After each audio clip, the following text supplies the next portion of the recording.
হাজারি আবার আসবে ফিরে কোরআনের ময়দানে।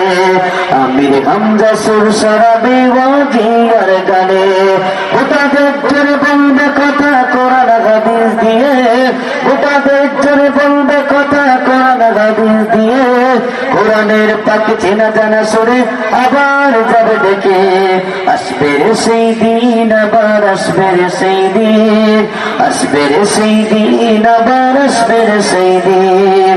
কত মাস গেল, কত দিন গেল, যাবে কতটা বছর, স্বপ্ন দেখি রাত্রে কাটে আসবে শুভ্র ফজর। কত দিন গেল, কত রাত গেল, যাবে কতটা বছর, স্বপ্ন দেখি রাত্রে কাটে আসবে শুভ্র ফজর। কথা বলুন ঠিক না বেঠি? তো আসুন আমরা যেন এই জমিনে কোরআনের পাখিদের কাছ থেকে মূল্যবান কথা শুনে কোরআন মোতাবেক অর্থাৎ কোরআন হাদিস যেভাবে চলতে বলেছে, আমরা যেন রান্নাঘর থেকে শুরু করে পার্লামেন্ট পর্যন্ত, ব্যক্তি জীবন থেকে শুরু করে সামাজিক জীবন থেকে শুরু করে প্রত্যেকটা স্টেপে যেন আমরা এই কোরআনের হাদিস